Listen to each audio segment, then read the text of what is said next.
पता चला कि वो उनके सबसे बड़े वाले पंडित जो हैं वो आ रहे हैं। तो नजर पड़ी तो देखा वो बिल्कुल बेचारे नंगे चले आ रहे, गुरु घंटाल चले आ रहे।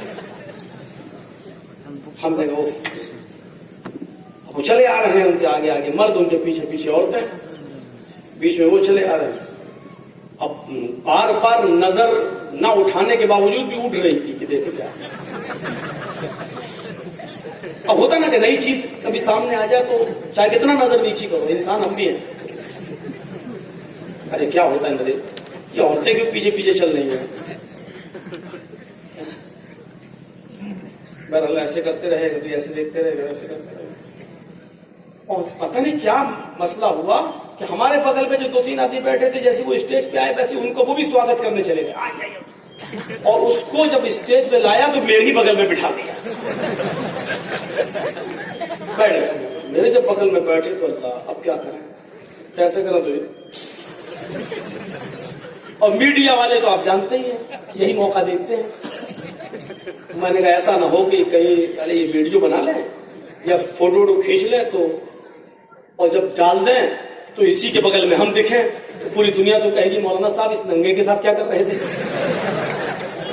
अजीब मसला था कि क्या हो, लेकिन अब मजबूरी ये थी कि क्या करें, भाग भी नहीं सकते। तो थोड़ा सा पेशाब का बहाना किया, मैंने कहा अभी आ रहा हूं समझे, और थोड़ा चले, कहाँ जा रहे हैं? मैंने कहा अभी आ रहा हूं।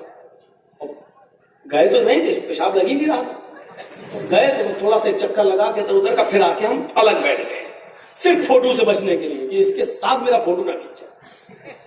होते होते 4:30 बज गए ऐसे।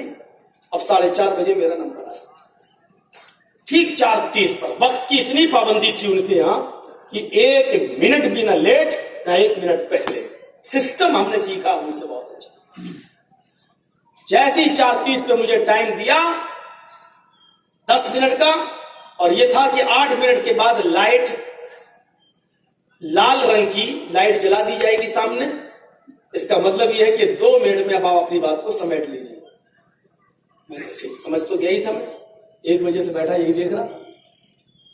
मैंने बहरहाल तकरीर की और तौहीद के ऊपर मैं बोला कि इसमें भी तौहीद, इसमें भी तौहीद, हिंदू धर्म में भी तौहीद, जैन में भी तौहीद, सिखों में भी, ये सब बताता हुआ चला। और ताली बज रही थी हर बात, हाँ हाँ हाँ। 10 मिनट में तकरीर मेरी खत्म, बैठ गया। उसके बाद वो आया, क्यों बोला, उसकी तकरीर भी बहुत अच्छी थी। अब वो जब बोला तो उसको कुर्सी पे बिठा के बोलना पड़ा, इसलिए कि खड़ा तो कर नहीं सकते थे।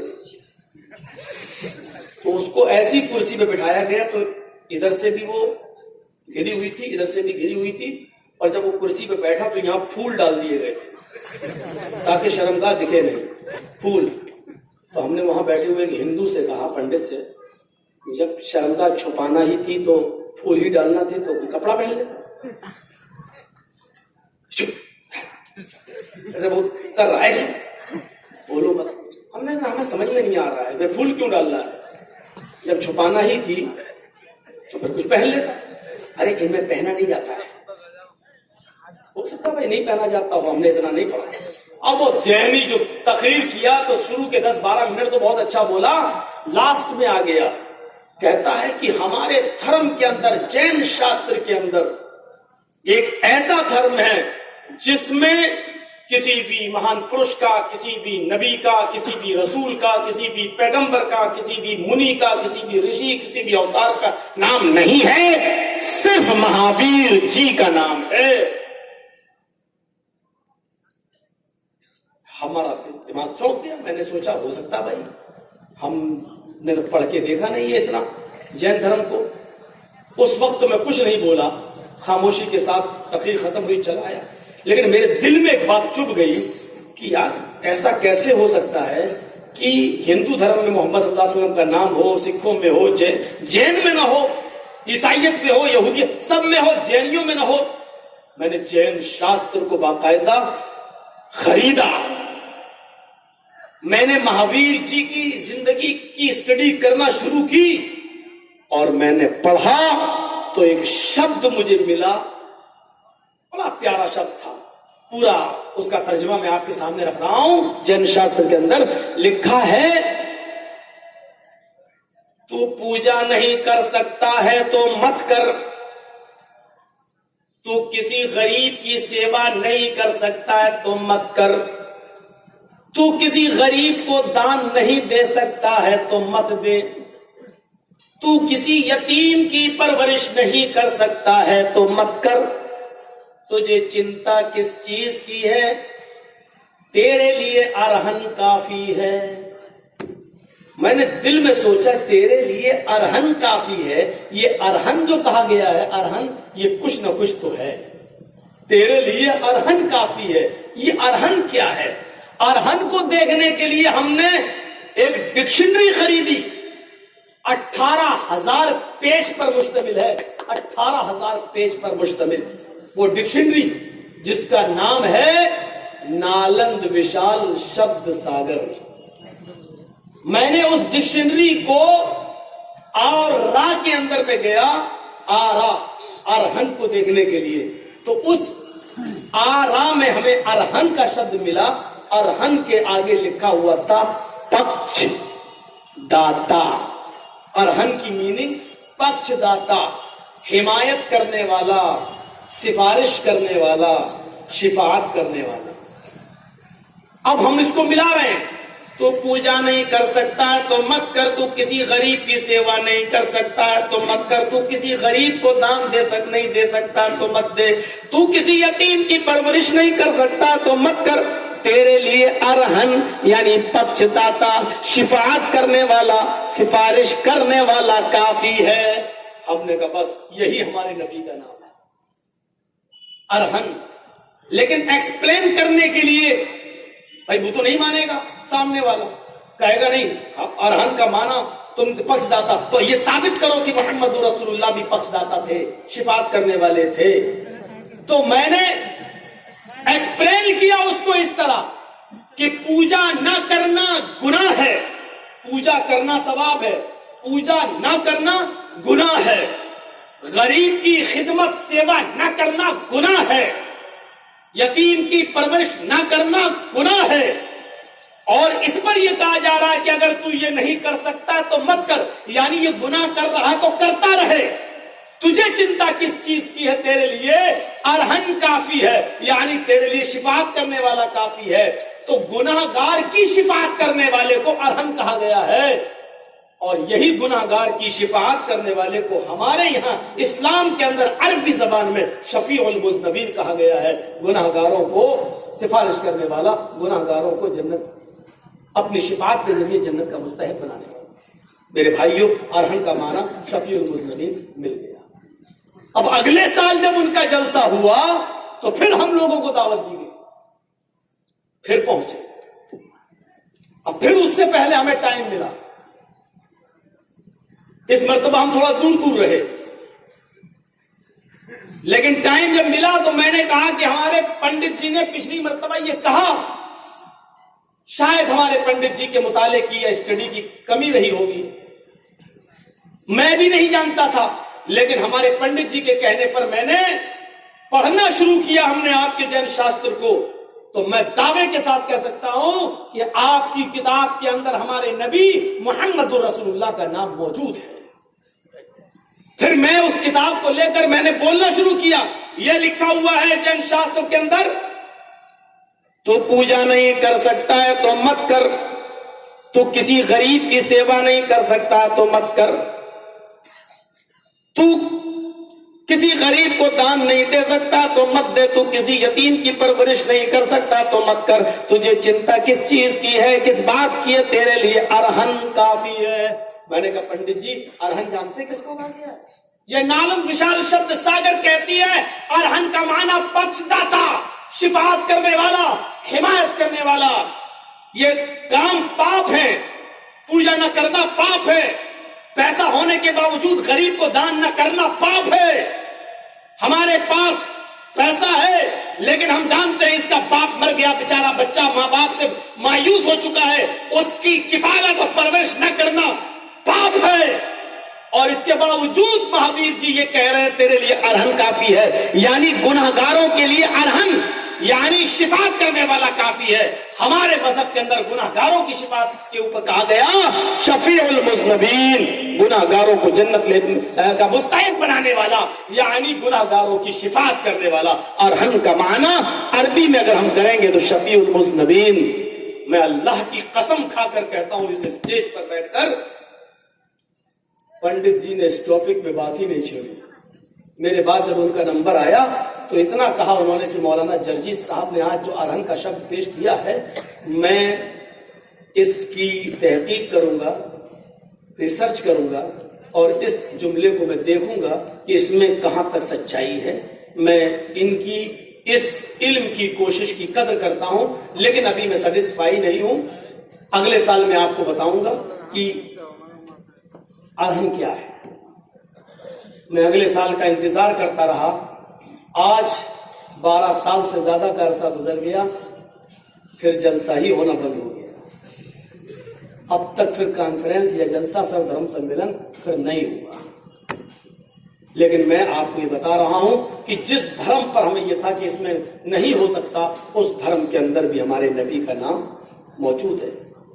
अल्फाज हैं हदीस के, कयामत का दिन होगा, मैदाने महशर नबी अकरम अपना सर सजदे में रख देंगे, अल्लाह की हमदो सना बयान करेंगे, तारीफ बयान करेंगे, जितनी अल्लाह चाहेगा और नबी अकरम कर सकेंगे अल्लाह ताला। उसके बाद आवाज आएगी, इरफा रासक, ऐ मोहम्मद सल्लल्लाहु अलैहि वसल्लम अपना सर उठाओ, सल तूता, मांगो क्या मांगते हो, जो मांगोगे दिया जाएगा।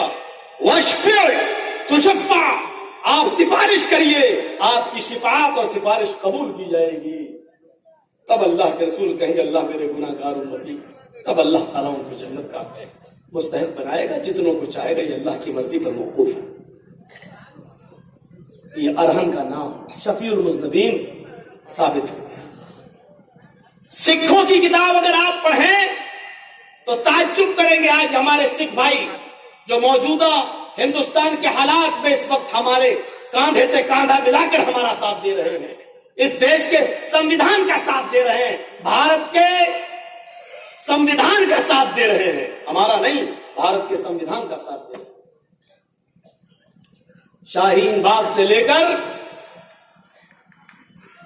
दिल्ली के सांप्रदायिक माहौल को खराब करने तक, और देखिए गाड़ियां भर भर के दंगे वाली जगहों पर बेचारे वही लंगर ले जा रहे हैं, वही खाना ले जा रहे हैं, वही पहुंचा रहे हैं। सिखों की किताब गुरु ग्रंथ के अंदर भी हमारे नबी का नाम बिल्कुल नूरे मोहम्मदी के साथ मौजूद है। वहटा नूरे मोहम्मदी वहटा नबी रसूल, नानक देख कुदरत गए सभी भूल। वहटा नूरे मोहम्मदी वहटा नबी रसूल, नानक देख कुदरत गए सभी भूल। गुरु नानक जी ने कहा कि अब मैं तुम्हें नई शिक्षा क्या दूंगा, जब से मैंने नूरे मोहम्मदी को पढ़ा है। नूरे मोहम्मदी मतलब कुरान, मोहम्मद सल्लल्लाहु अलैहि वसल्लम क्या कौन सा नूर लेके आए? कुरान। जब से मैंने नूरे मोहम्मदी को पढ़ा है, गुरु नानक कहते हैं कि वहटा नबी मोहम्मद वहटा नबी रसूल, जब से हमने उस नबी उस रसूल का नूरे मोहम्मद यानी कुरान को पढ़ा है, नानक अपनी शिक्षा भूल गया। यानी उस नूरे मोहम्मद के बाद, कुरानी शिक्षा के बाद अब नानक की शिक्षा की जरूरत नहीं है। नानक गए, नानक देख कुदरत गए सभी भूल। कुदरत के इस अनमोल तोहफे के बाद यानी मोहम्मद रसूलुल्लाह की शिक्षा और कुरान की तालीम के बाद अब नानक की शिक्षा की जरूरत नहीं है। नानक देख कुदरत गए सभी भूल, अब उसी शिक्षा को लागू करना चाहिए। ये नूरे मोहम्मद का लफ्ज सिखों की किताब के अंदर मौलाना जर्जीस के चैलेंज के मुताबिक इस वक्त रात का 1:53 हो चुका है, इस वक्त भी मौजूद है, आज भी मौजूद है। यकीन ना आए तो दिल्ली के गुरुद्वारे में जाकर गुरु ग्रंथ पढ़ लीजिए और देख लीजिए, उसके अंदर ये लफ्ज मिलेगा, वहटा नूरे मोहम्मद वहटा नबी रसूल, नानक देख कुदरत गए सभी भूल। वो गौतम बुद्ध जिन्होंने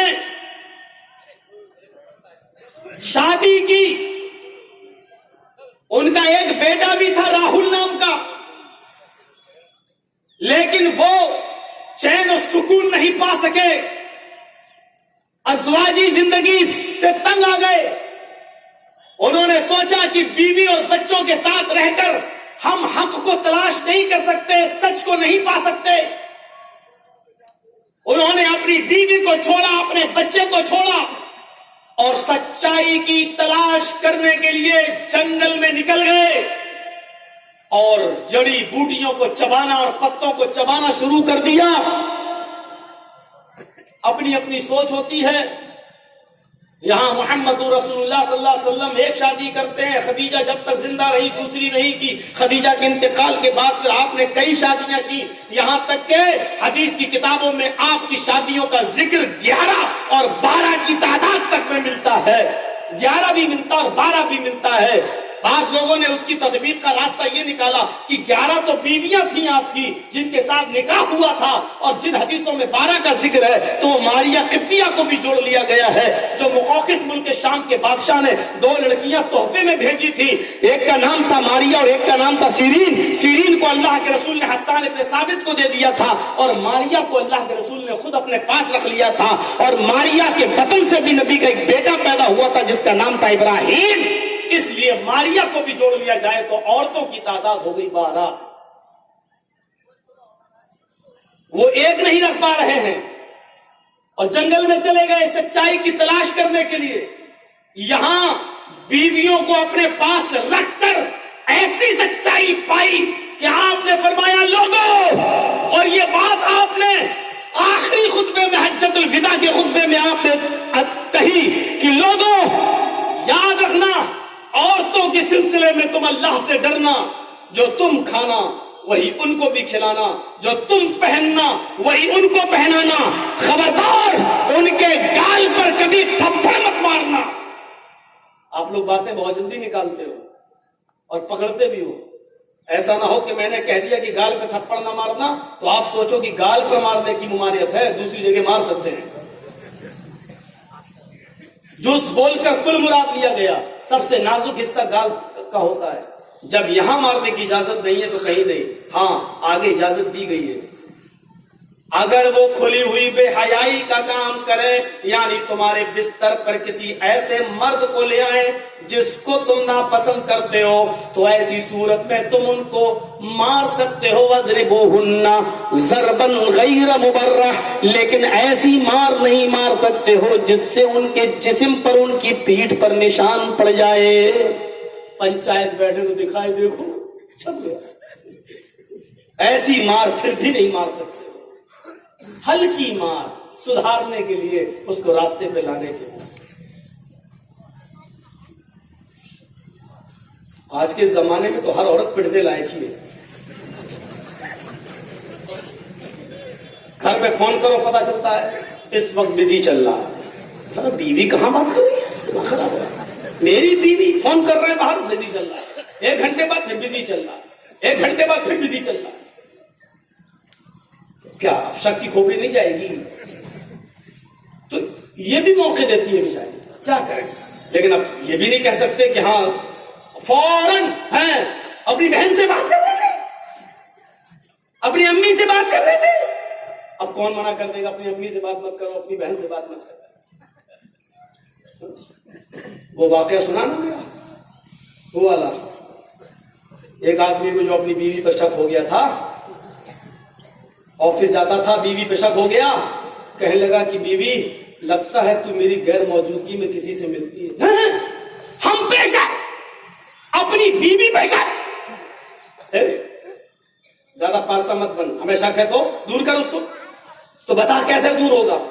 तुमने देखा अपनी आंखों से? कहा नहीं। बस औरत जब रोने लगे तो समझ लेना कि अब आप बह गए। उसका सबसे बड़ा हथियार आंसू होते हैं। अच्छे अच्छे उसके आंसुओं से धोखा खा जाता है। जब रोने लगे तो जल्दी यकीन मत करना, ये मकरो फरेब के आंसू होते हैं। बादशाह मिस्र की बीवी जब यूसुफ को कुर्ता पकड़ के खींचती है और यूसुफ जब गिरते हैं उसके ऊपर, सामने बादशाह खड़ा है, रोने लगी है। अगर कोई गलत नजर डाले तो उसकी सजा क्या होनी चाहिए? सिवाय जेल को भिजवा दिया यूसुफ को जेल। बहुत खतरनाक आंसू होते हैं इसके। जो शादी के मौके पर भी बेचारी पता नहीं कुछ डाल के रोती है, तभी आंसू निकलते हैं। इतने आंसू निकलते कैसे पता नहीं चलता। पूरे साल तो मोबाइल में बात करेंगे, हाँ जल्दी कर लो, अब रो रही है, जब विदा हो रही तो रो रही है। और रो क्या रही है, पता नहीं क्या लगा लेती, इतने आंसू निकलते कैसे। एक आदमी तो मेरे सामने बोला था, अपने दोस्त की शादी में गए, हमने कहा बहुत रो रही है, तो भाई बोला वो तो एक दिन रो रही है, हम तो जिंदगी भर रोएंगे। अब उसको रोने दो, जितना रो रही रोने दो। फिर अरे वो तो एक दिन रो रही है, हम तो जिंदगी भर रोएंगे। अब हकीकत में वो एक दिन में इतने आंसू देती है, तो अपने बहा लेती है कि फिर जिंदगी भर उन आंसुओं का बदला लेती रहती है। सब नहीं कह रहा हूं मैं, कैसे यकीन करोगे? का फला पहाड़ी के ऊपर एक मूर्ति है ना देवी की, हाँ उस देवी पर हाथ रखकर तू कसम खा ले कि मैं, किसको कह रहा हूं? हमको, हम तो वैसे ही बैठे हुए हैं यार। भाई मौका दे दो, दूसरों को भी सुनने दो यार। बैठ जाइए, बैठ जाइए। अरे भाई हम आपका काम कर रहे हैं ना, सब लोग, हर आदमी बोलेगा तो फिर तो सब हंगामा हो जाएगा। अरे कि मैं देवी माँ की कसम खाती हूं कि मेरा किसी से चक्कर नहीं चल रहा। कहने लगी ठीक है, लेकिन आज नहीं, आज मैं थकी हुई हूं, कल चलूंगी। कल में भी बड़ा लफड़ा था। शौहर ने कहा ठीक है, आज थकी हो, आराम कर लो, मैं जा रहा हूं ऑफिस, लेकिन कल चलना है। कहा ये ऑफिस चला गया और वो अपने आशिक के पास चली गई। हमारी चोरी पकड़ी गई। का क्या हुआ? शक हो गया मेरे आदमी को। अब क्या होगा? अरे देवी माँ की कसम खिलवाएगा, मैं तो झूठी कसम नहीं खा सकती, मर जाऊंगी। अच्छा फिर कुछ ना कुछ तो करना पड़ेगा, ऐसी कसम खाओ जो सच्ची भी हो, मरे भी नहीं और मेरे पति को यकीन भी हो जाए। क्या करना है? कब तुम कल गधा लेके आ जाना पहाड़ी के नीचे, और जब हम पहाड़ी पे चढ़ने लगेंगे तो हम अपने पति से कहेंगे ये गधा किराए पे कर लो भाई, इतने ऊपर हम चढ़ेंगे थक जाएंगे, बाकी काम मैं संभाल लूंगी। ठीक है। अब दूसरे दिन जब शौहर अपनी बीवी को लेके जा रहा है तो ये गधे वाला गधा लेके पहले से खड़ा है। यही उसका आशिक है, इसी से उसका लफड़ा चल रहा था। तो उसके बाद अब ये जब पहाड़ी पे चढ़ने के लिए तैयार हुई, कहने इतनी ऊंची पहाड़ी पर मैं पैदल नहीं चलूंगी, थक जाऊंगी, मैं साड़ी पहन के आई हूं, ये उलझ जाएगी। ये उसने कहा देख अब तू नखरे दिखा रही है। कहा नखरे क्यों दिखा रही हुई? गधे वाले से कहो ना गधा किराए पर कर लो, ये तो बैठ जाऊंगी, गधे वाला लेके हमें ऊपर पहुंचा देगा। पूछा तैयार है? वो तो पहले से तैयार था। कहा कितना लोगे? 20 रुपया। 10 मिलेगा? नहीं 15। चलो ठीक है, आज बिठा ली, चल दिए। साड़ी पहन के आई थी जानबूझकर। जैसे ही ऊपर चढ़ी और देवी मां की मूर्ति आने वाली हुई, इस औरत का ड्रामा देखो। ये जानबूझकर गधे से गिर गई और गिरते हुए उसने अपनी साड़ी ऐसे पकड़ के ऐसे कर ली ऊपर और पूरी शर्मगाह खोल दी, अंदर कुछ भी नहीं पहने थे और ऐसे गिर गई। ड्रामा नौटंकी शुरू। अब ऐसे कर रही है और नीचे सब उसका मशीनरी खुली हुई है पूरा। अब गधे वाला देख रहा, उसका आदमी भी देख रहा है। जल्दी से उसका आदमी आया, उसकी अपनी बीवी की साड़ी नीचे करता है। गधे वाले से कहता लगाएंगे थप्पड़, कमीना देख कर ही चलता, मेरा क्या कसूर है? तेरी बीवी गिर गई तो मैं क्या करूं? मैं तो गधा लेके चल रहा था। चलो बीवी कोई बात नहीं, आओ बेगम चलो। जल्दी से उठाया, देवी मां की मूर्ति है ये।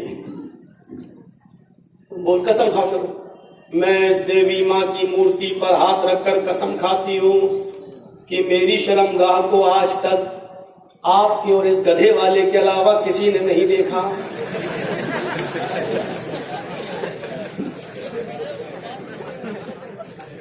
कसम बिल्कुल सही खाई है उसने।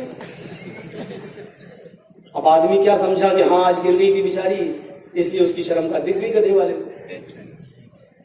कसम भी पूरी हो गई, आदमी को यकीन भी हो गया, गधे वाले का दरवाजा भी खुला रहा। कितनी गालियां दे रही होंगी आज की औरतें हमें, कमीना मोने। सुन रही होंगी तो गाली मिलती। ये हो रहा है हमारे समाज में और हमारी सोसाइटी में, ये हो रहा है। आप ये मत समझिए हम और आप बहुत ही ज्यादा भरोसे में आ जाते हैं ना। ये मीडिया वालों ने औरतों को इतनी आजादी दे दी, किसी धर्म के अंदर इतनी आजादी नहीं है। ये मीडिया ने चिल्ला चिल्ला कर, चीख चीख कर हुकूक निस्वा, आजादी निस्वा, आजादी निस्वा। देख रहे हो पाकिस्तान का हाल?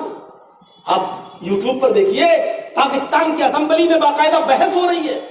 वहां की औरतें बोर्ड लेकर बाहर निकल रही हैं। अभी फितना खड़ा है, अभी बंद नहीं हुआ है। आज का भी देख लो फितना पाकिस्तान के अंदर, औरतें बाहर निकल आई हैं। मेरा जिस्म मेरी आजादी, मेरा जिस्म मेरी मर्जी, मेरा जिस्म मेरी मर्जी। ये पाकिस्तान मुल्क की औरतें बोर्ड लेकर तख्तियों पर लिख लिख कर बाहर निकल आई हैं। मैं बीवी जरूर हूं तुम्हारी, लेकिन सारी मर्जी मेरे जिस्म पर, तुम्हारी नहीं। मेरा जिस्म मेरी मर्जी। यानी हम तुम्हारे अलावा भी जहां अपने जिस्म को इस्तेमाल करना चाहें हम कर सकते हैं। ये जिस्म मेरा है, तुमने इसको खरीदा नहीं है। ओफो, हमारा मुल्क, हमारा देश भारत कम से कम अभी, वो अलग बात है कि 18 साल से बड़ी उम्र की लड़की किसी के साथ, सुप्रीम कोर्ट का भी फैसला है कि बीवी भी दूसरे के साथ संबंध बना सकती है, वो अलग बात है। लेकिन औरतें इस हद तक अभी नहीं गिरी हैं कि वो बाकायदा जुलूस निकाल लें, मेरा जिस्म मेरी मर्जी। ये हालत होगी।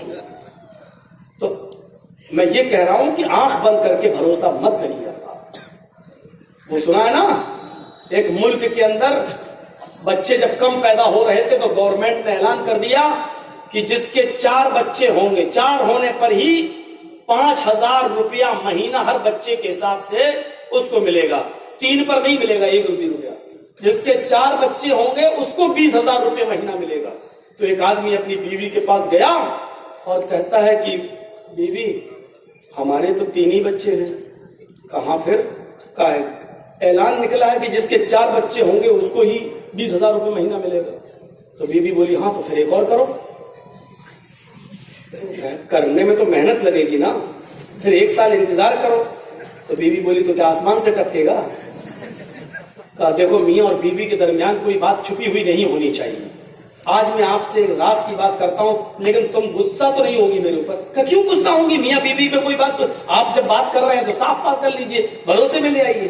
कहा कि बीवी गुस्सा मत होना। का नहीं, मैं तुम्हें बताऊं गुस्सा मत होना, मेरा 1 बच्चा और है। हाँ 1 बच्चा और है। कहाँ? चलो कोई बात नहीं, लेकिन कहाँ है? कहा वो मेरी एक गर्लफ्रेंड है ना, उससे हो गया है। अब वो भी चाहती है कि इसको ले जाओ क्योंकि उस बच्चे की वजह से उसकी शादी नहीं हो पा रही है।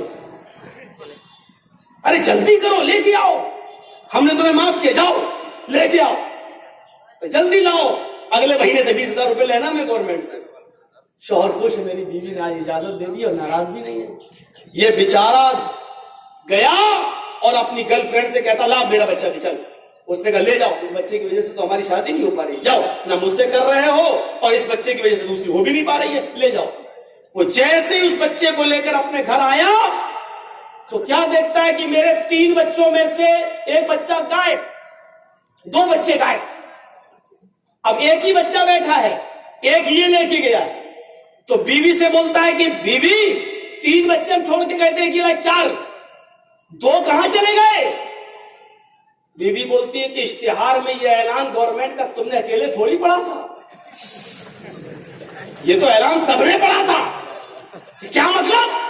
कहा वो 2 बच्चे जिसके थे वो ले गया।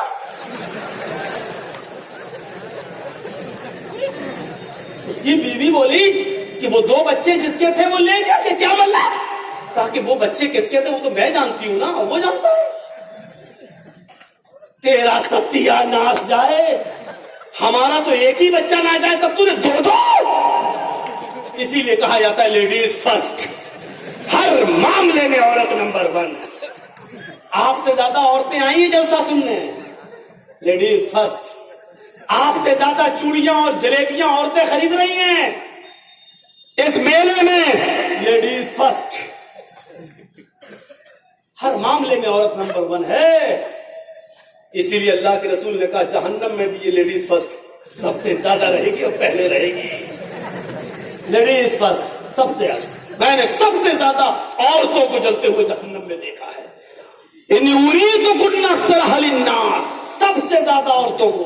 उल्ला वो बीमा या रसूल, क्यों क्यों? कहा तुक्सिरनल लान व तकफुरनल अशीर, लानो तान ज्यादा करती हो, गीबत और चुगली ज्यादा करती हो। एक जगह बैठ जाएं तो चुप नहीं रहती। इतनी औरतें कैसे चुप बैठी होंगी अल्लाह ही बेहतर जाने। दो औरतें अगर कहीं बैठ जाएं तो चुप नहीं रह सकती, और जलसे में तो इतनी आई हुई है, कैसे चुप होंगी? या तो बहुत दूर इंतजाम होगा, क्या आवाज नहीं आ रही होगी यहां तक? हो ही नहीं सकता चुप हो। तेरी साड़ी कितने की, तेरी चप्पल कितने की, तेरी लिपस्टिक कितने की, मेज खा रहा, तेरा दुपट्टा कितने का? अच्छा ये कहां से लिया था, कौन सी दुकान से लिया था? पूरे पाकुड़ के एक एक बाजार की गली का तबसरा हो चुका होगा। औरतें नहीं रह सकती है खामोश, रह ही नहीं सकती। मेरे भाइयों, ये तो चलिए आ गया थोड़ा सा मामला। तो सिखों में भी बुद्धिस्ट, वो गौतम बुद्ध, यहां से बात थोड़ी सी निकल गई मेरी। वो गौतम बुद्ध, हमारे नबी ने 11 बीवियां रखकर भी ये जंगल का रास्ता अख्तियार नहीं किया। गौतम बुद्ध एक नहीं संभाल पाए। राहुल बच्चा लेकिन छोड़ छाड़ के भाग गए जंगल में। लेकिन गौतम बुद्ध ने भी क्या कहा था मरने से पहले? गौतम बुद्ध की किताब पढ़ी आप, बुद्धिज्म, आप देख लीजिए, लुम्बिनी में मिल जाएगी। नेपाल के अंदर लुम्बिनी में इसका सबसे बड़ा मंदिर बना हुआ है, वहां ये किताब बिकती है लुम्बिनी में, आप ले आइए। गौतम बुद्ध कहते हैं, I am not first Buddha and I am not last Buddha, but A Buddha will come after mine, his name will be मित्रे, हिज नेम विल बी मित्रे। ये कौन कह रहा है? गौतम बुद्ध। क्या कह रहे हैं? I am not first Buddha, लोगों में पहला महान पुरुष नहीं हूं, मैं पहला एलची और कासिद नहीं हूं, मैं पहला रसूल नहीं हूं, and I am not last Buddha, और मैं आखिरी भी नहीं हूं। यानी मैं पहला भी नहीं हूं और आखिरी भी नहीं हूं। मुझसे पहले भी बहुत आ चुके हैं और मेरे बाद भी आएंगे, मेरे बाद भी आएंगे। But A Buddha will come after mine, एक बुद्धा एक रसूल मेरे बाद आएगा, हिज नेम विल बी मित्र, उसका नाम कृपालु और दयावान, रहम करने वाला, रहमतुल लिल आलमीन, रहम करने वाला। देख रहे हो, वो विश्व पर रहम करेगा, कृपालु होगा, दयावान होगा, मित्र। वमार सल्ला